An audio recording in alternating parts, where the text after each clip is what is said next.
എല്ലാവർക്കും നമസ്കാരം. അപ്പോൾ നമ്മുടെ ഡിസംബർ മാസത്തിലെ ഡിസംബർ 2025 നോട്ടിഫിക്കേഷൻ പ്രകാരമുള്ള എക്സാമിൻ്റെ രജിസ്ട്രേഷൻ ആരംഭിച്ചു. എന്നാൽ പല പല പ്രശ്നങ്ങൾ കാരണം പലർക്കും അത് അപ്ലൈ ചെയ്യാൻ അല്ലെങ്കിൽ പല സംശയങ്ങൾ ഉണ്ട്.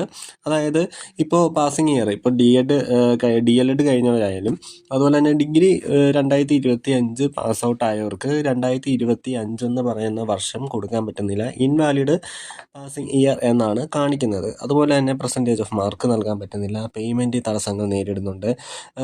അതുപോലെ തന്നെ പല പല പ്രശ്നങ്ങൾ നേരിടുന്നവരുണ്ട്. അല്ലാതെ എന്തെങ്കിലും തെറ്റുകൾ നിങ്ങൾ കാണിച്ചിട്ടുണ്ടെങ്കിൽ, എന്തെങ്കിലും തെറ്റായിട്ട് നിങ്ങൾ കൊടുത്തിട്ടുണ്ടെങ്കിൽ അതിന് തിരുത്താനുള്ള അവസരം അവർ നൽകുന്നതാണ്. പക്ഷേ ഇപ്പോൾ ഈ ഒരു സമയത്ത് 30-ാം തീയതി വരെ ഉള്ള സമയം, ഒരാഴ്ചയുള്ള സമയം തന്നിരിക്കുന്നത്. അപ്പോൾ അതിൻ്റെ ഇടയ്ക്ക് ഇത്രയും പ്രശ്നങ്ങൾ വരുമ്പോൾ അത്യാവശ്യത്തിന് പരീക്ഷ ഭവനിൽ വിളിക്കുമ്പോൾ ആ ഒരു നമ്പറുകൾ ഒരു 50 വട്ടം വിളിച്ചാലായിരിക്കും ഒരു വട്ടം കിട്ടുന്നത്, അല്ലെങ്കിൽ ഒരു 10-20 വട്ടം വിളിക്കുമ്പോഴായിരിക്കും ഒരു വട്ടം റിങ് കിട്ടുന്നത്. പക്ഷേ അവർ ഫോൺ എടുക്കുന്നില്ല.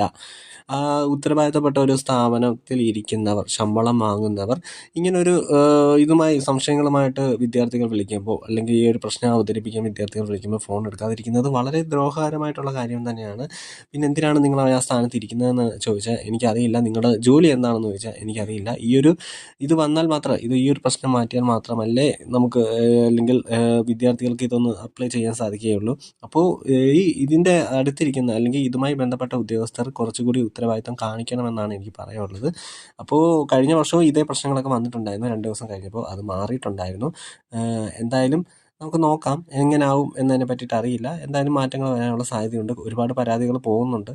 അപ്പോൾ മാറ്റങ്ങൾ എന്തായാലും വരാം. എടുത്തുചാടി നിങ്ങൾ ചെയ്യാതിരിക്കുക, അല്ലെങ്കിൽ അതിന് ചെയ്ത് കഴിഞ്ഞിട്ട് അതിനെപ്പറ്റി ഓർത്ത് വിഷമിക്കാതിരിക്കുക. ഓക്കെ.